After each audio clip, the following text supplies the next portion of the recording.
Sekretaris Mahkamah Agung atau MA nonaktif Hasbi Hasan menyampaikan pledoi atau nota pembelaan dalam kasus gratifikasi dan tindak pidana uang atau TPPU yang menjeratnya.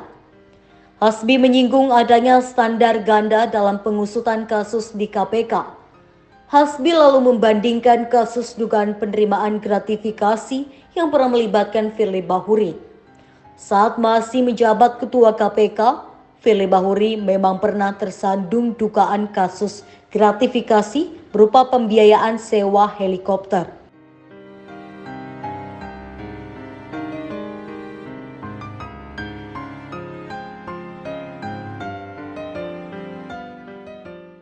Hasbi turut menyinggung penanganan perkara gratifikasi yang melibatkan mantan pimpinan KPK lainnya, Lili Pintauli Siregar.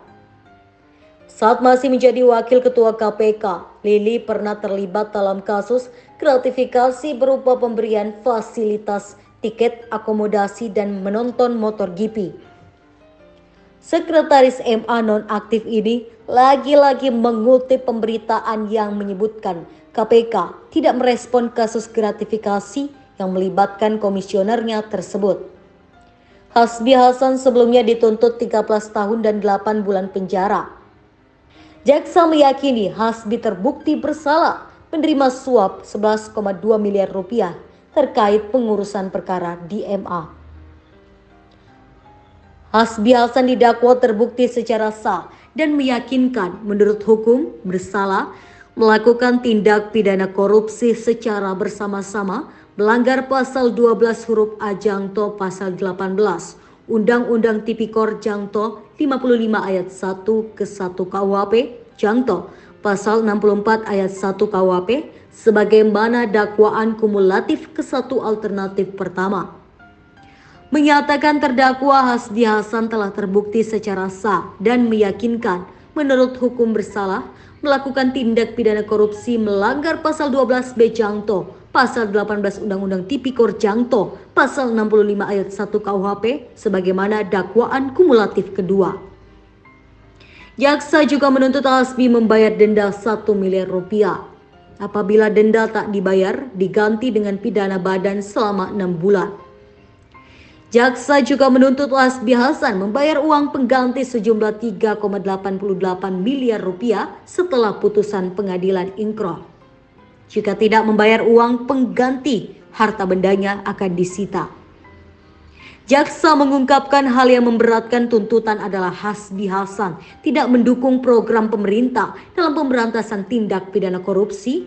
Perbuatan terdakwa merusak kepercayaan masyarakat terhadap MA Republik Indonesia dan terdakwa berbelit-belit dalam memberikan keterangan dan terdakwa sebagai orang yang menghendaki keuntungan dari tindak pidana. Sementara hal yang meringankan adalah belum pernah dihukum. Hasbi Hasan diyakini jaksa melanggar pasal 12 huruf A Jangto pasal 18 Undang-Undang Tipikor Jangto 55 ayat 1 ke 1 KUHP Jangto, pasal 64 ayat 1 KUHP dan pasal 12B Jangto, pasal 18 Undang-Undang Tipikor Jangto, pasal 65 ayat 1 KUHP.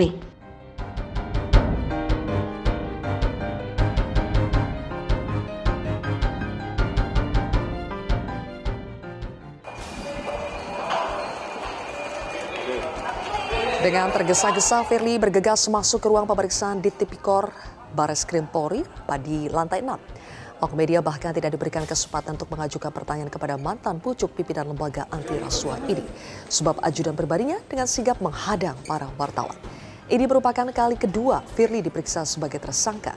Kuasa hukum Firly Bahuri, Ian Iskandar, turut mendampingi dalam pemeriksaan hari ini. Namun Ian mengaku tidak tahu terkait materi pemeriksaan kliennya hari ini. Ian hanya menyatakan pihaknya kooperatif dalam memenuhi panggilan penyidik. Ian juga tidak mau mengomentari soal penggeledahan apartemen mewah milik Firly di Dharma Wangsa pada Selasa kemarin. Panggilan dari Pak penyidik itu sudah mengikuti semua, ya, mulai dari pemeriksaan tanggal 24 November kemarin sampai hari ini kita ikuti sudah 4 kali ya. Pak Firly sangat kooperatif dan mengikuti proses hukumnya. Itu aja mungkin yang bisa saya sampaikan. Dari saksi-saksi yang sudah diperiksa ini, nanti sama penyidik aja tanyanya ya. Oke, terima kasih ya.